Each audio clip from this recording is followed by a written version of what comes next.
오늘 아침에 알람 듣고 일어나신 분 계십니까? 혹시 이렇게 자동으로 일어나시는 분 계세요? 신체 시계로 그냥 일어나시는 분들도 계실 테고 뭐 이렇게 알람 기계 알람을 이렇게 사용하시는 분들도 계실 텐데 저는 알람을 맞춥니다. 그런데 알람을 맞추는 그 스타일이 조금씩 다 다른 것 같아요. 7시 반에 일어나야 하면 7시 30분에 알람을 하나만 맞추시는 분들도 계시고 저처럼 한 이렇게 7시부터 맞추는 사람이 있습니다. 그래서 5분마다 한 번씩 깨고 그 제가 가지고 있는 아이폰에는 이제 뭐 기능이 이제 알람이 딱 울리면 이제 그때 일어날 건지 아니면 너가 약간 이렇게 한 5분 정도 미룰 건지 이런 걸 선택할 수 있는 그런 기능이 뜹니다. 그러면 제가 주로 뭘 누를까요?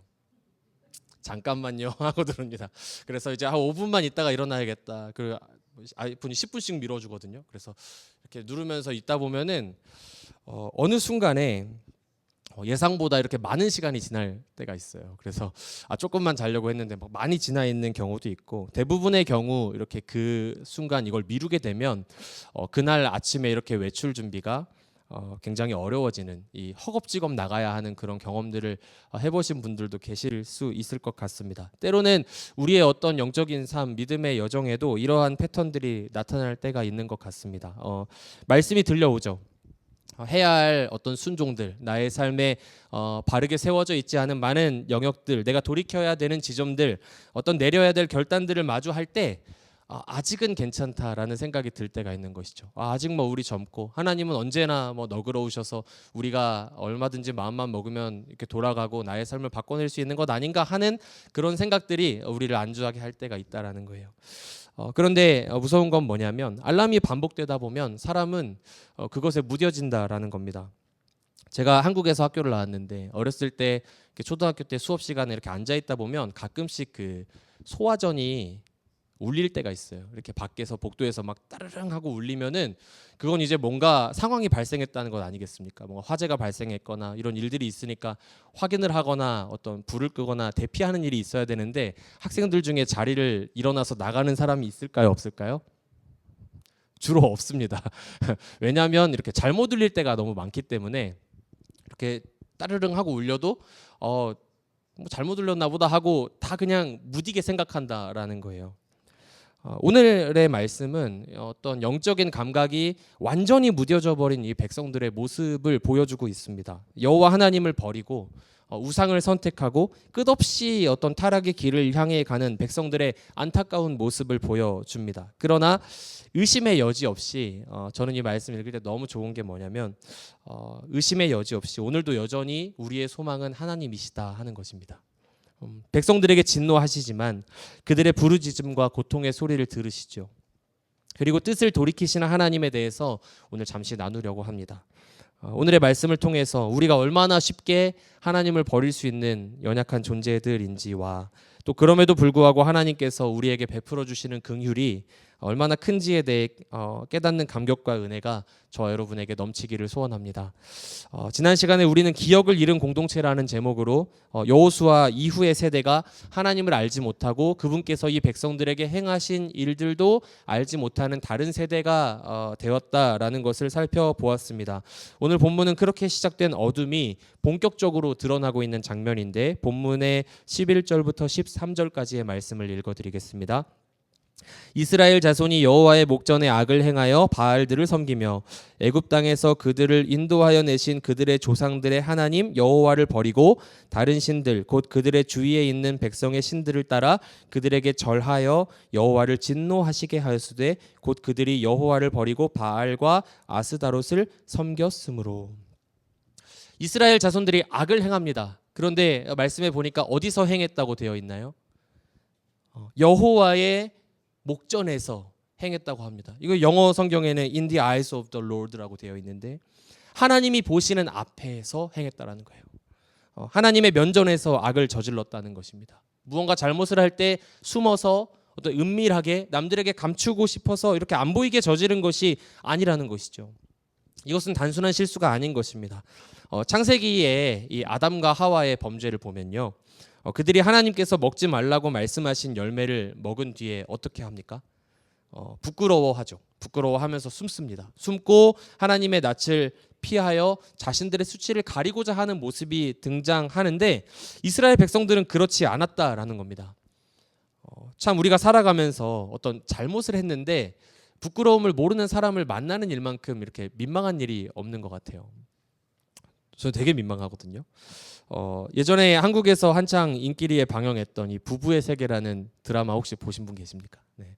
그 부부의 세계라는 드라마에서 보면 굉장히 뻔뻔한 이 남자 주인공이 나옵니다. 거기서 이 대사가 되게 유명하거든요. 뭐라고 하냐면 이제 자신이 어떤 아내를 배반하고 굉장히 젊은 이렇게 그 여자친구를 사귀어요. 불륜이죠. 불륜을 하는데 나중에 이렇게 아내한테 걸리고 나서 되려 이렇게 되게 뻔뻔한 얼굴로 아내한테 막 화를 내면서 하는 대사가 있습니다. 그 대사가 뭐냐면 이제 이렇습니다. 사랑에 빠진 게 죄는 아니잖아. 이런 대사입니다. 너무 대단한 사람 아닙니까? 너무 어떻게 그렇게 말할 수가 있죠? 그래서 막 사람들이 이렇게 이 대사를 가지고 이렇게 막 사빠죄야다. 사랑에 빠진 게 죄는 아니잖아 하면서 이 사빠죄야를 너무 많이 얘기하고 이 배우가 유명해져서 뭐 다음 여러분 아시는 뭐 그 뭐죠? 폭삭 소가수다 이런 데도 나오고 막 한 거예요. 금명이 아빠. 예. 사랑에 빠진 게 죄는 아니잖아. 부끄러움이 없는 거죠. 예. 노골적으로 죄악의 길로 행하기 시작했다라는 것입니다. 그리고 백성의 죄의 핵심이 무엇이냐 하면 바알을 섬겼다는 건데 본문은 이제 바알들을 섬겼다라고 기록하고 있어요. 그러니까 수많은 신들을 섬겼다는 거죠. 이제는 그들의 조상들이 그러했던 것처럼 여호와 하나님만을 섬기고 그분의 말씀을 청종하는 삶을 우리가 굳이 선택하지 않겠다라는 겁니다. 우리에게 유익을 줄 것 같은 신을 섬기겠다는 거죠. 13절에 보면 이 바알뿐만 아니라 아스타롯이라고 하는 신을 같이 섬겼는데 이 바알은 어떤 곡식과 비를 주관하는 그런 신으로 여겨졌고요. 그다음 바알의 아내라고 하는 아스타롯은 어떤 생명을 상징하는 이 자손과 어떤 이 물질적인 복을 주는 신으로 여겨졌습니다. 그래서 이스라엘은 이제는 그들의 신 여호와 하나님을 버리고 이 세상에서 힘이 있어 보이는 풍요와 안정과 번영을 보장해 줄 것 같은 신을 섬기기 시작했다라는 거죠. 여러분 이 세상은요 힘의 논리가 지배하는 세상이죠. 약육강식의 세상입니다. 강한 사람은 살아남고요, 약한 사람은 도태되는 세상 아니겠습니까? 특별히 이 자본이 주는 힘은 굉장히 막강하죠. 이 자본을 얼마나 가졌느냐에 따라서 힘이 결정되고 그것을 서로 쟁취하기 위해서 나라와 나라가 대적하고 많은 갈등이 일어나는 거 아니겠습니까? 바알은요 철저하게 그러한 어떤 논리로 돌아가는 세상의 이치, 약육강식의 세상에 너무나 알맞는 신이었어요. 성공과 번영 더 많이 가질 수 있게 하는 신, 풍요로운 삶을 살 수 있게 해줄 것이라고 말하는 것이죠. 이게 얼마나 매력적이었겠습니까? 반면에 우리 하나님은 어떤 신이시냐 하면 약자들의 신이시죠. 소외된 자들의 신. 신명기 10장 17절 18절 말씀입니다. 너희의 하나님 여호와는 신 가운데 신이시며 주 가운데 주시요 크고 능하시며 두려우신 하나님이시라. 사람을 외모로 보지 아니하시며 뇌물을 받지 아니하시고 고아와 과부를 위하여 정의를 행하시며 나그네를 사랑하여 그에게 떡과 옷을 주시나니. 이 외에도 정말 많은 성경의 구절들이 이 약자들을 위하시는 하나님의 마음을 보여주고 있습니다. 잠언의 말씀은 너희가 가난한 자들을 압제해서는 안 된다라고 말씀하고요. 이사야 말씀에는 너희가 이제 학대받는 자를 도와야 하고 고아를 위해서 정의를 행하고 과부를 위해서 변호해라라는 말씀을 하시는 것이죠. 그 외에도 정말 많은 말씀들을 통해서 하나님께서 자신의 택한 백성 이스라엘에게 원하셨던 삶이라는 것은 이 세상의 방식이 아니라는 것입니다. 강한 자들이 살아남고 약한 자들은 도태되는 이 세상의 방식대로 살아가지 말고 하나님 나라의 방식으로 약자들을 돌보고 정의를 세우며 타인을 어떤 정복해야 할 대상이나 나보다 이렇게 하찮은 존재로 여기지 말고 그들과 함께 사랑하며 살아가야 되는 대상으로 타인을 여기라라는 그런 명령이 이 백성들에게 주어졌고 그것이 믿는 자들의 삶의 방식이었다라는 겁니다. 그런데 사실 우리 인간이 연약하지 않습니까? 무엇이 좀 더 매력적으로 느껴지시나요? 아무래도 이 강자의 방식이 굉장히 매력적으로 느껴지죠. 강한 존재를 만나면 우리도 그렇게 되고 싶지 않습니까? 그것이 우리죠. 당장 눈앞에서 내가 필요한 것들을 공급하고 나에게 풍요를 선사하고 남들보다 더 가질 수 있도록 도와주는 존재를 원하게 된다라는 것입니다. 제가 미국에 오기 직전까지 한국에서 고등학생들을 만나는 사역을 했는데요. 우리 권사님도 고등부 교사셨나요? 한국에서. 네, 그렇죠. 네. 근데 이 아이들의 신앙이 흔들리는 여러 시즌들이 있지만 제일 많은 기도와 케어가 필요한 시즌이 아무래도 이제 수능입니다. 이제 곧 있으면 다가올 거예요. 그래서 많이들 이렇게 긴장하고 있을 텐데 여름 수련회에는 또 이 고3들이 많이 옵니다. 신기하죠? 그래서 야, 이번에 내가 한번 은혜 받고 열심히 한번 좋은 점수 받아보리라 하는 거예요. 그래서 막 굉장히 많이 옵니다. 고3들. 그래서 막 일으켜서 막 그 무릎 꿇리고 하나님 니들이 책임지신다 하면은 막 애들 막 울어요. 아멘 합니다. 네. 그런데 이 아이들이 이렇게 막 흔들리는 때가 또 있대요. 그래서 열심히 막 아침에 와서 예배 드리고 큐티하고 막 아침에 아이들이 9시랑 11시에 이렇게 1, 2부 고등부 예배를 하면요. 언제 많이 오는지 아세요? 늦잠 자고 오고 싶을 것 같지만 9시에 많이 옵니다. 왜냐하면 빨리 예배 드리고 독서실 가야 되거든요. 열심히 신앙생활 합니다. 와서 막 예배를 지키고요. 큐티도 하고 나름대로 내가 주님을 위해 열심히 헌신했다고 생각하는데 시험 결과가 안 좋은 거예요. 안 좋아요. 그럼 어떡할까요? 시련이 다가옵니다. 그래서 내가 어떤 믿고 의지했던 신앙, 하나님을 믿고 따라가면 그분이 나의 미래를 책임지신다고 목사님 말했는데 근데 시험 결과가 안 좋은 거죠. 무언가 내가 믿고 의지하는 신앙이 나의 인생을 100% 책임져 줄 수 없다는 것을 알게 되는 때가 온다는 겁니다. 그럼 어떻게 하는 거예요? 다른 것 의지하기 시작하는 거죠.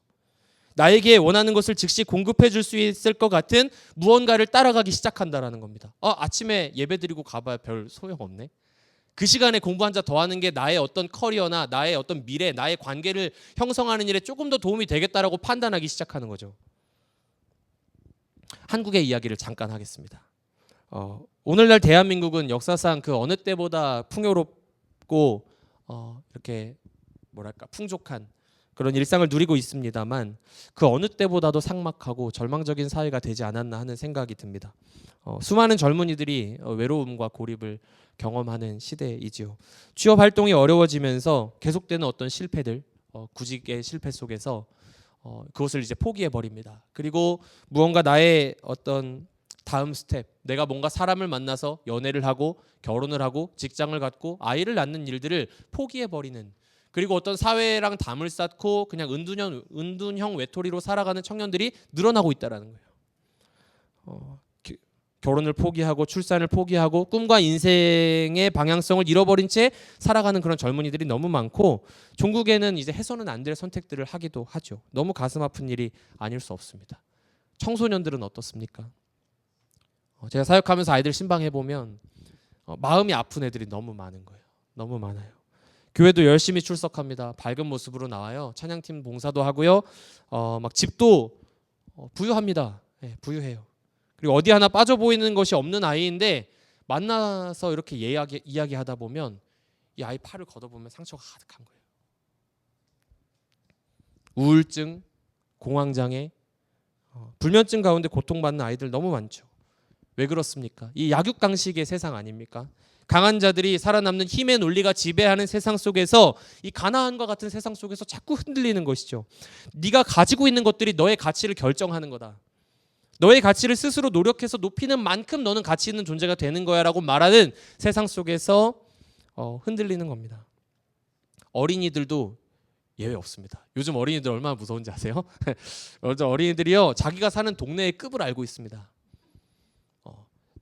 내가 살고 있는 동네와 내가 살고 있는 아파트 브랜드, 그 다음 나의 학급 친구가 살고 있는 그 아파트의 브랜드의 급 차이를 안다는 겁니다.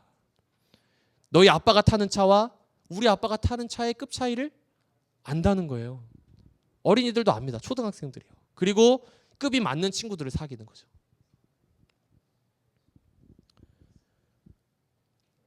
이런 세상 속에 살아가는 우리들 아닙니까? 그러면 어쩌면 하나님께서 명령하시는 삶, 자신의 백성들에게 명령하시는 어떤 삶의 라이프 스타일이라는 것은 약자들을 위하고 고아와 과부와 가난한 자들을 위해 정의를 바로 세우는 일에 열심을 내는 것 같은 그런 일들은 바보처럼 여겨진다는 거죠. 이스라엘은 이제 나의 삶에 풍요와 만족을 주겠다는 신을 섬기는 일이 뭐 그리 잘못됐습니까? 라고 생각하는 수준에 이르렀다는 거예요. 여기서 섬겼다는 말이 영어로 serve라고 되어 있어요. 히브리어로는 아바드라고 되어 있습니다. 이 아바드는 너무나 중요한 단어거든요. 아담이 이제 하나님께 이제 사명을 부여받죠. 너는 가서 이렇게 이 땅을 경작해라라고 말씀하실 때 그 경작한다는 단어가 이 아바드거든요. 그런데 우리가 예배한다고 할 때 이 단어를 많이 사용합니다. 그러니까 하나님께서 이 아담에게 하신 명령, 하나님을 섬기고 이렇게 예배한다는 것은 그냥 단순히 어떤 그냥 입술로 주님을 높이고 내가 주님을 찬양한다라는 수준을 넘어서서 경작을 하는 일, 그에게 주어진 어떤 삶의 바운더리에서 나의 전 존재를 활용해서 하나님을 섬기는 일이었다라는 거예요. 이게 아바드라는 거죠. 그런데 어떻게 했다는 것입니까? 이 백성들이 다른 신을 서브했다는 거예요. 아바드했다는 겁니다. 이것은 예배요, 삶 전체가 연결된 섬김이었다는 거죠. 그냥 하나님 믿는 백성으로 잘 살아가다가 어느 날 그냥 좀 가서 잠깐 기웃거리고 저의 삶에 이러한 풍요도 좀 있어야 되지 않겠습니까? 잠깐 좀 도와주세요 하고 바알도 예배했다라는 수준이 아니라 나의 어떤 삶의 중심과 시간, 나의 어떤 선택 그리고 사고방식의 전반이 이제는 바알을 위한 것으로 이동되었다라는 겁니다. 이것이 하나님 앞에서 행했던 이스라엘의 악이었다라는 거죠. 오늘날 이 시대는요, 수많은 바알들을 섬기며 살아가는 시대 같아요. 목회자들도 예외 없는 것 같습니다. Serve. 우리는 무엇을 섬기고 있는가 하는 것이죠. 매주 교회에 와서 예배를 드리는 우리들이 어떤 바알의 신상 앞에 절을 하지는 않습니다만 우리가 누구를 섬기고 있는가 하는 점검은 반드시 필요한 것이죠.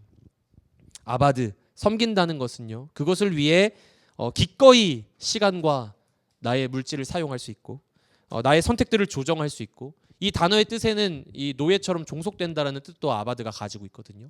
그럼 내가 선택권을 넘겨준다는 거죠. 그것이 나의 감정과 생각, 삶을 지배하도록 내버려두는 상태라는 것입니다. 우리가 가장 많이 생각하는 어떤 것, 혹은 가장 두려워하는 어떤 것, 혹은 가장 기대를 걸고 있는 것들이 우리의 삶에 가장 큰 영향력을 행사하고 있는 것이 우리가 섬기는 신이 될 수 있는 시대다라는 것입니다. 또 12절 말씀에 보면 They follow and worship various gods이라고 되어 있어요. follow하고 worship했대요. 수많은 신들을 따라가고 그들에게 예배하고 절했다라는 것이죠. 그럼 어떤 신들이었습니까? 그들의 주위에 있는 백성의 신들이었죠. 조상들의 하나님, 애굽 땅에서 그들을 인도하여 낸 여호와를 이제는 버리고 그저 눈앞에 가까운 곳에 그 땅의 백성들이 살아가며 섬기는 신들을 그냥 그대로 쫓아갔다라는 것입니다. 많은 사람들이 옆에 있는 사람을 쫓아가는 시대예요. 저는 요즘 SNS를 줄이려고 많이 노력하는데 저마다 여기에 답이 있다라고 말하면서 요즘에 그 CEO가 얼마나 많은지 모르겠어요. 젊은 사장님들, 어디 대표님 막 다 그냥 신앙은 이렇게 하는 겁니다 말하는, 저마다가 리더가 되어서 이야기하는 시대 아닙니까? 그러면 내가 하나님의 말씀 앞에 서서 나의 삶의 방향성과 많은 것들을 결정해야 하는 시대임에도 따라가는 거죠. 여기서 여기에 신앙은 이런 겁니다. 요즘 젊은이들이 얼마나 영향을 많이 받는지 몰라요. 당신의 삶은 사실 이렇게 살고 신앙은 이런 식으로 해도 괜찮습니다 하는 수많은 소리들 앞에서 이리 기웃 저리 기웃하는 거예요. 이 신들은 굉장히 세련됐습니다. 굉장히 잘 포장되어 있어요. 이 시대의 바알과 아스타롯, 성공, 안정, 어떤 자녀들의 교육, 또 커리어, 부동산, 인간관계와 평판, 그 외의 수많은 것들이 하나님을 믿는다고 말하는 우리에게조차도 결국은 이 세상의 시스템과 가치가 주는 유익을 더 신뢰하고 의지하는 마음의 우상들이 넘쳐나는 시대다라는 것입니다. 그것이 여호와 하나님을 진노하게 했다라는 것이죠. 14절 말씀을 제가 읽어드릴게요. 여호와께서 이스라엘에게 진노하사 그들을 노략하는 자의 손에 넘겨주사 그들이 노략을 당하게 하시며 또 주위에 있는 모든 대적의 손에 팔아 넘기심에 그들이 다시는 대적을 당하지 못하였으며. 여러분, 하나님의 분노는 정당한 것이었습니다. 왜냐하면 이 사랑과 언약의 배반에서부터 오는 분노였기 때문이죠. 이 백성을 향한 하나님의 기대와 사랑이, 생각해 보세요. 만약에 없거나 작은 것이었다면 이렇게 화를 내실 필요가 있겠습니까? 주님께서 화내실 필요도 없겠죠. 이것은 마치 남자와 여자가 결혼을 할 때 사랑 안에서 이 언약이 이루어지는 것과도 같습니다. 내가 당신과 결혼하는 지금부터는 평생 다른 남자나 다른 여자를 사랑하지 않겠습니다. 삿봐줘야 하지 않겠습니다 라는 거죠. 네. 잠시 어떤 유혹이 좀 다가오더라도 내가 그것을 따라가고 섬기지 않겠습니다라는 약속이잖아요. 그렇게 하지 않겠습니다라는 약속. 그리고 그것을 믿는 믿음과 상대방을 향한 어떤 사랑이 크면 클수록 그 약속과 신뢰가 깨졌을 때 오는 아픔과 분노가 더욱 크다고 할 수 있겠죠. 그렇기에 하나님께서 진노하신 겁니다. 그 백성들을 너무나 사랑하셨기 때문이죠. 하지만 어떤 사람들이 가지는 이 분노와 하나님의 진노는 좀 다른 수준인 것이죠. 사람의 화는 대부분의 경우 어떤 나의 유익을 좀 위해서, 나의 이익을 지키기 위해서 조금은 파괴적인 방식으로 이렇게 발현될 때가 많지만, 하나님의 진노라는 것은 공의의 하나님이시기 때문에 그분께서 하시는 진노는 그분의 말씀을 이루시고 정의와 질서를 바로잡는 일들에 쓰인다라는 거예요. 그래서 이제 이 진노의 손이 백성들을 때리기 시작하는데 너무 매섭습니다. 노력하는 자들의 손에 넘겨주셨다라고 기록하고 있어요. 하나님은 단순히 화내시고 끝내지 않으셨습니다. 그분은 온 천지 만물을 운행하는 주권자이시기 때문에 이스라엘을 대적들의 손에 넘기셨다라고 기록하고 있어요. 저는 이 대목을 읽으면서 한편으로는 좀 두려웠고요. 한편으로는 좀 담대해지는 이 아이러니한 경험을 했는데 이런 것이었습니다. 하나님께서 넘기시면 어떻게 되죠? 넘어가는 거구나. 그렇죠? 하나님을 의지하지 않고 바알을 섬기고 다른 백성들을 대적들의 손에 넘기시니까 넘어갑니다. 그들에게 풍요와 번영을 약속했던 가나안의 신들이 그것을 막을 수 있었을까요? 막을 수 없었습니다. 당장에는 내가 너의 삶을 책임져 줄게, 도와줄게라고 하지만 이 하나님의 전능하신 손이 이들을 붙잡아서 대적들에게 넘기실 때 이 땅의 신들은 전혀 힘을 쓰지 못했다라는 거예요. 그들은 매력적이지만 능력이 없다는 거죠. 사사기 1장을 포함해서 구약 성경에서 여러 전쟁들을 치러 나갈 때에 하나님께서 대적들을 이 백성들의 손에 넘기시는 장면들이 많이 나옵니다. 그러면 어떻게 합니까? 100% 승리합니다. 하나님께서 이 대적들을 모세의 손에, 여호수아의 손에 넘기셨다. 그럼 어떻게 하는 거예요? 승리하는 거예요. 하나님께서 넘기시면 넘어가는 겁니다. 그러면 반대로 이것은 무엇을 의미하냐? 이 부분이 저에게 좀 위로가 되었는데, 우리의 삶에 당장에 어떤 시련들이 있죠. 시련들이 있어서 당장에 우리가 대적들의 손에 망할 것 같아도 하나님께서 넘기지 아니하시면 어떻게 되는 겁니까? 넘어가지 않는다는 거예요. 넘어가지 않습니다. 하나님의 손에 붙잡힌 사람, 하나님의 전능하신 그늘 아래에 사는 사람은 안전하다라는 거예요. 이것이 우리의 유일한 소망이라는 생각이 들었습니다. 그렇게 이스라엘이 대적의 손에 넘어가지요. 다시는 대적을 당하지 못하였다라고 성경이 기록하고 있어요. 그리고 15절 말씀에 보면 그들이 어디로 가든지 여호와의 손이 그들에게 재앙을 내리시니 곧 여호와께서 말씀하신 것과 같고 여호와께서 그들에게 맹세하신 것과 같아서 그들의 괴로움이 심하였더라라고 기록합니다. 그럼 이제 이들은 완전 끝났을까요? 여호와 하나님을 버린 대가가 철저하게 그분이 백성을 똑같이 버리시는 결과로 끝이 나서 뼈저리게 후회하다가 결국에는 멸망하고 마는 것이 이 백성들에게 남은 일이라고 한다면, 만약에 그것이 결과라면 제가 오늘 나누고 있는 말씀은 여기서 끝나겠죠. 여기서 끝나고 우리 모두는 어떤 착잡한 마음과 지금도 좀 그런 불편한 마음이 있지 않으십니까? 저는 이 말씀을 읽으면서 계속 불편했거든요. 어떤 두려움들을 가지고 이 예배당의 문을 나서야 할지도 몰라요. 우리도 왜냐하면 이 백성들과 다를 것이 하나도 없는 존재임을 알기 때문입니다. 그러나 하나님의 이 진노와 넘기심은 백성들에게 심판이지만 동시에 징계였다라는 것입니다. 하나님께서 사랑하는 백성들을 돌이키시기 위해서 사용하시는 방법이었다라는 거예요. 완전히 버리시는 게 아니라 다시 이들이 하나님의 백성다운 삶을 살아갈 수 있도록, 그리고 저 이방 신에게 속한 삶이 아니라 그들을 섬기는 삶이 아니라 완전히 하나님께 속하여서 그분을 섬기는 일에 생명과 자유가 있음을 깨닫는 100% 자유민의 삶으로 이들을 돌이키고 싶으셨다라는 거죠. 그래서 하나님께서는 그들을 구원하십니다. 사사들을 세우시고 그들을 노략자의 손에서 구원하시는데요. 참 안타까운 것은 백성들의 반응입니다. 16절 17절 말씀인데 같이 한번 읽어봐도 좋을 것 같아요. 16절 17절 말씀을 읽어볼까요? 시작.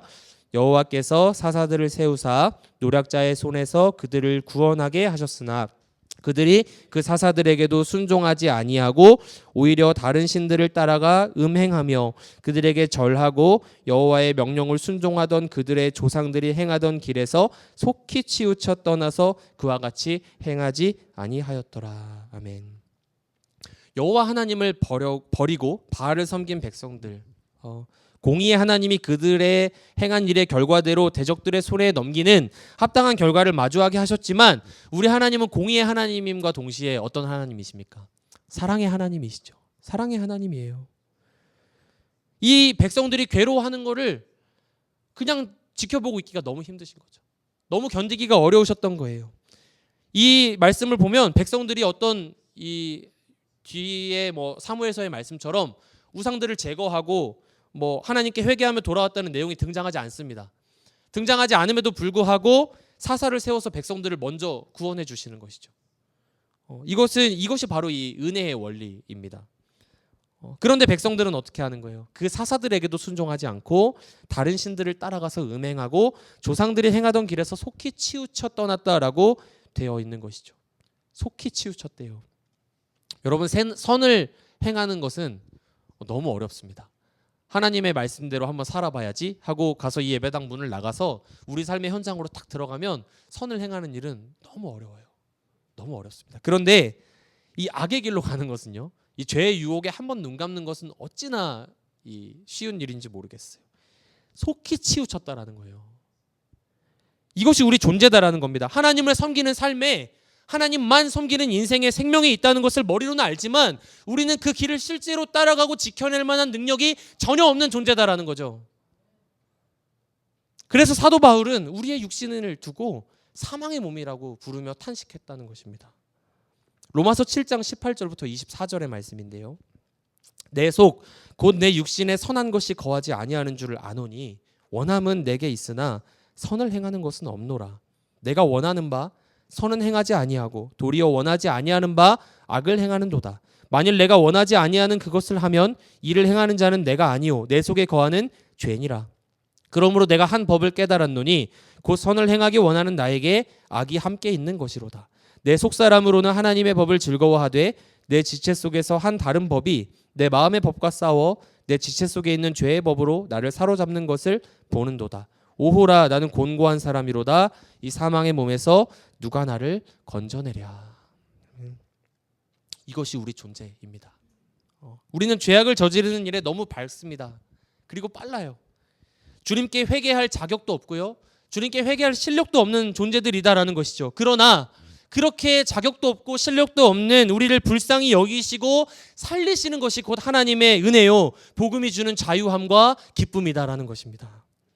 우리 하나님은 죄 가운데 고통받는 하나님의 백성들을 그들의 부르짖음을 외면하지 않으셨어요. 18절 말씀에 보니까 여호와께서 그들을 위하여 사사들을 세우실 때에는 그 사사와 함께 하셨고 그 사사가 사는 날 동안에는 여호와께서 그들을 대적의 손에서 구원하셨으니 이는 그들이 대적에게 압박과 괴롭게 함을 받아 슬피 부르짖음으로 여호와께서 뜻을 돌이키셨음이거늘. 우리 하나님은 돌이키시는 분이십니다. 하나님께서 백성의 괴로움을 보셨대요. 슬피 부르짖는 소리를 들으셨다라는 것이죠. 우리가 볼 때는 1장과 2장만 살펴봤지만 도무지 용서받을 만한 구석이 없는 이 백성들 아닙니까? 몇 번이고 하나님을 버리고 그냥 하나님께서 이들의 회개가 없음에도 사사들 세워서 구원해 주셨음에도 불구하고 다시 그 사사들의 말에도 불순종하고 속히 치우쳐 더러운 길로 행하는 이 백성들이지만 우리 하나님은 우리가 오해하고 있는 것처럼 어떤 무서운 신의 얼굴을 하고서 이 자비라고는 하나도 없는 그냥 돌아선 백성들을 영원한 죽음에 내버려두는 그런 분이 아니셨다라는 것이죠. 그분은 이 백성들의 슬피 우는 소리를 들으셨습니다. 그리고 뜻을 돌이키기로 결정하셨다라는 것이죠. 마치 아버지가, 어머니가 자녀를 혼내본 적이 있으시겠죠? 네. 혼내고 나서 잘못된 행동이나 길을 가는 자녀를 이렇게 바른 길로 돌아오게 혼을 내야 되지 않겠습니까? 훈육할 때 당장이라도 집에서 쫓아낼 것처럼 때로는 혼을 내지만 자녀의 슬피 우는 이 소리를 들을 때, 또 이제 모든 것이 끝나고 지쳐서 곤히 잠든 그 모습을 바라보고 있을 때 그 마음이 너무 아프고 찢어지는 것처럼 우리 하나님께서 이 백성들을 바라보실 때 그러한 마음이셨다라는 거예요. 회개가 먼저 이루어지지 않았습니다. 믿음이 회복된 것도 아니었습니다. 여전히 연약하죠. 그저 하나님을 떠난 고통 속에서 누가 괴롭히니까 그냥 괴로워서 부르짖었을 뿐입니다. 그럼에도 불구하고 하나님께서는 그 소리를 들으셨다라는 거예요. 그리고 뜻을 돌이키셔서 구원의 길을 열어가시는 은혜의 주님이시다라는 사실이죠. 왜 옛적에 보면은 집안마다 이렇게 아픈 손가락 같은 자식들 하나씩 있다고 하잖아요. 요즘에는 뭐 하나 낳고 둘 낳고 하니까 그 중에 한 명이 아픈 손가락이라고 하면 얼마나 서운하겠어요. 그렇죠? 근데 옛날에 뭐 이렇게 많이들 형제도 많고 했으니까 아픈 손가락 같은 자식이 있다고 하면 미움받는 것처럼 보이죠. 아유, 막 사람들도 욕하고요. 그런데 헤매는 자녀이면 자녀일수록, 길을 못 찾는 자녀일수록, 죄악 가운데 무언가 방황하는 자녀일수록 그 자녀를 향한 부모의 긍휼한 마음은 커지겠습니까? 작아지겠습니까? 커지죠. 더 커질 거예요. 아유, 저 녀석 어떡하려고. 저렇게 가면은 힘들 텐데, 저렇게 가다 보면 너무 아플 텐데, 이 부모의 긍휼함의 마음은 계속해서 커지는 것 아니겠습니까? 마치 예수님께서 마가복음 말씀에 이 목자 없는 양처럼 이렇게 유리하는 수많은 무리들을 보시고 그 목자 없는 양 같음으로 인하여 불쌍히 여기셔서 수많은 가르침을 주셨던 것처럼, 이 목자가 없는 양은요, 결국에 어떻게 됩니까? 잘못된 길로 행하고 스스로 어떤 보호도 할 수 없어서 그냥 들짐승의 밥이 되거나 또랑에 떨어져 죽고 마는 그러한 존재임을 주님께서 아시고 불쌍히 여기셨다라는 거예요. 왕이 없는 이스라엘이죠. 그때 이스라엘에 왕이 없어서 각기 많은 사람들이 소견에 오른 대로 행하였더라. 그러한 왕이 없는 이스라엘, 하나님의 길을 떠나 그릇 행하여 제 길로 가버린 이 백성들을 향한 아버지의 마음은 긍휼이었다라는 것입니다. 내가 연약할수록 더욱 귀히 여기사 높은 보좌 위에서 낮은 나를 보시네. 후렴도 불러주시나요? 날 사랑하심, 날 사랑하심, 날 사랑하심, 성경에 써 있네. 아멘이죠. 아멘입니다. 내가 연약할수록 더 귀히 여기시는 주님. 우리 주님이 그런 분이시다라는 거예요. 그분은 자기 백성의 부르짖음을 들으시는 분이십니다. 애굽에서 종살이하면서 고된 노역과 이 폭력에 지쳐서 신음하고 울부짖는 그 백성들을 그 애굽에서부터 이끌어내신 주님, 그 우리 하나님이 긍휼의 아버지시다라는 것이죠. 자기 백성의 슬피 우는 소리를 견디지 못하시는 아버지께서 오늘 이 자리에 있는 저와 여러분의 삶에도 관심이 있으시고 우리의 삶에 가지고 있는 모든 소원과 아픔과 기도의 제목에도 동일하게 귀 기울이시는 하나님 아버지이심을 믿으시기를 축복합니다. 성경의 여러 본문들을 통해서 하나님께서 이 백성들의 작은 소리에도 응답하시는 내용들이 나오는데, 오늘 창세기에 나오는 한 여인의 이야기만 잠깐 소개해드리고 이제 말씀을 정리하기를 원합니다. 창세기 16장에 등장하는 이 하갈이라는 여인인데요, 13절 14절에 이렇게 기록되어 있습니다. 하갈이 자기에게 이르신 여호와의 이름을 나를 살피시는 하나님이라 하였으니 이는 내가 어떻게 여기서 나를 살피시는 하나님을 배웠는고 함이라. 이러므로 그 샘을 브엘라 헤로이라 불렀으며 그것은 가데스와 베렛 사이에 있더라. 하갈은 우리가 잘 알고 있는 아브라함과 그의 아내 사라의 여종이었습니다. 그들에게 아들이 없어서 고민이 깊어가던 때에 사라는 자신의 여종 하갈을 자기 남편에게 주어서 자식을 낳게 함으로 대를 이어가겠다라는 계획을 세우게 되죠. 그래서 실제로 그 계획 가운데 하갈이 임신을 하게 되고 그 이후에 상황이 굉장히 복잡해집니다. 창세기 16장 4절은 하갈이 자신의 임신한 것을 알고 그 여주인인 사라를 멸시했다라고 기록하고 있어요. 사라가 화난 거죠. 하갈을 학대합니다. 그리고 그 학대를 피해서 하갈이 광야로 이제 도망을 치게 되는데, 이 여자는 애굽 사람이었습니다. 애굽 여인이었고 하나님의 약속에서부터 멀다고 느껴지는 사람이었고 종이었습니다. 종이었던 그녀는 이제 철저히 어떤 가족의 이야기에 이용당한 이후에 어떤 삶의 소망을 전혀 찾지 못하는 상태가 되었다라는 것이죠.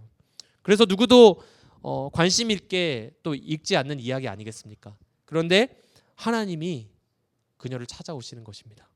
창세기 16장 11절 말씀에 여호와의 사자가 또 그에게 이르되 네가 임신하였은즉 아들을 낳으리니 그 이름을 이스마엘이라 하라. 이는 여호와께서 내 고통을 들으셨음이니라. 아무도 관심 없던 한 사람의 인생을 불러주시고 그 이름을 불러주시고 하가라, 네가 지금 어디로 가고 있냐. 그 인생을 회복시켜 주시며 약속을 주시는 주님의 모습을 발견하게 되는 거죠. 그래서 하갈은 그곳을 부엘라 헤로이라고 이름 짓습니다. 나를 살피시는 하나님, 내가 어떻게 나 같은 인생이 이렇게 나를 살피시고 나의 이야기를 들으시는 주님을 배웠는고 하는 것이죠. 그리고 이 이야기가 끝이 아닙니다. 몇 년 이후에 더욱더 비참한 상황을 마주하거든요. 이스마엘이 실제로 태어나고 나서 이 아들과 같이 광야로 쫓겨나는 신세가 됩니다. 왜인가 보니까 이 사라의 아들, 이 친자식인 이 이삭 있잖아요. 이삭이랑 이스마엘이 놀다가 이스마엘이 자꾸 이 이삭을 괴롭히는 거예요. 그러니까 사라가 또다시 이 남편한테 막 항소합니다. 이 당장 얘네들 다 쫓아내라. 그래가지고 이 어린 자녀를 데리고 쫓겨나는 거죠, 광야로.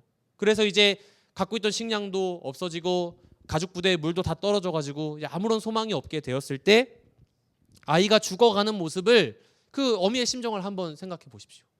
이 아이가 죽어가는 모습을 더 지켜볼 수 없어서 그냥 이 관목 덤불 아래에 아이를 놓고 자신은 그냥 화살을 쏘면 닿을 만큼의 거리에 멀리 떨어져가지고 이 아이를 지켜보며 슬피 소리내어 울었다라고 성경이 기록하고 있어요.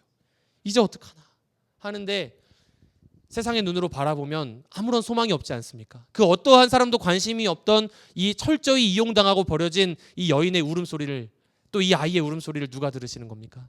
우리 하나님께서 들으셨다라는 거예요. 창세기 21장 17절부터 19절까지의 말씀입니다. 하나님이 그 어린아이의 소리를 들으셨으므로 하나님의 사자가 하늘에서부터 하갈을 불러 이르시되 하갈아 무슨 일이냐, 두려워하지 말라. 하나님이 저기 있는 아이의 소리를 들으셨나니 일어나 아이를 일으켜 내 손으로 붙들라. 그가 큰 민족을 이루게 하리라 하시니라. 하나님이 하갈의 눈을 밝히셨으므로 샘물을 보고 가서 가죽 부대에 물을 채워다가 그 아이에게 마시게 하였더라. 사랑하는 성도 여러분, 우리 주님은 이런 분이십니다. 연약한 자들의 신음을 들으시는 분인 줄 믿습니다.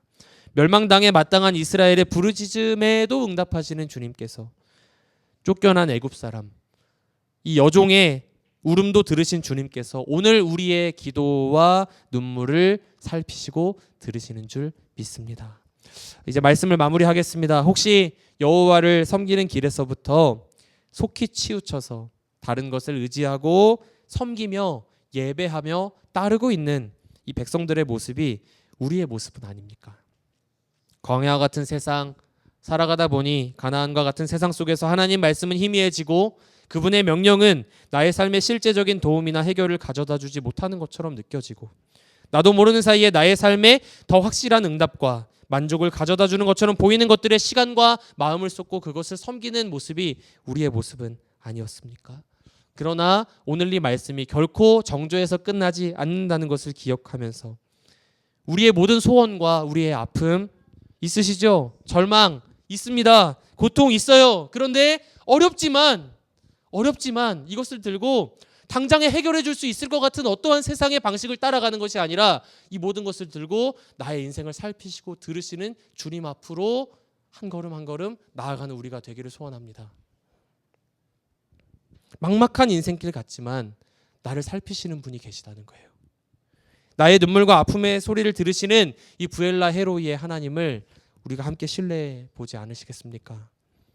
지금도 우리의 이 작은 기도와 깊은 한숨, 여기서 다 같이 예배 드리고 있지만 누군가에게 쉽게 이야기하기 어려운 여러 어려운 일들로 탄식하고 있는 우리의 삶의 자리를 살피시고 또 들으시는 주님, 자신의 백성들을 돌이키기 위해 때로 진노하시지만 돌아선 백성의 괴로움과 아픔의 소리를 듣고 결국에 자신의 뜻을 돌이키시고 마는 좋으신 주님께 함께 나아가는 우리 됐으면 좋겠습니다. 자녀 문제, 직장과 재정의 문제, 여러 질병과 외로움으로 신음하고 계십니까? 혹은 반복되는 죄 속에서 회개할 여력조차 힘조차 없는 분이 계시다면 오늘 본문을 통해서 하나님이 여러분을 기억하시고 여러분의 눈물을 보시며 여러분의 신음, 작은 신음 하나까지라도 응답하신다는 사실을 믿으며 나아가시기를 축복합니다. 사사기가 지독하리만큼 반복되는 실패의 역사이지만 동시에 끈질기게 반복되는 주님의 긍휼의 역사인 것처럼 우리의 삶을 붙드시는 주님의 은혜의 끝이 없고 영원한 은혜임을 믿으며 그 반복되는 긍휼의 절정이신 예수 그리스도, 우리의 삶에 오신 그분의 십자가를 날마다 바라보면서 주님만 따라가며 섬기는 생명길로 걸어가는 은혜가 저와 여러분의 삶에 넘치기를 주님의 이름으로 축원합니다.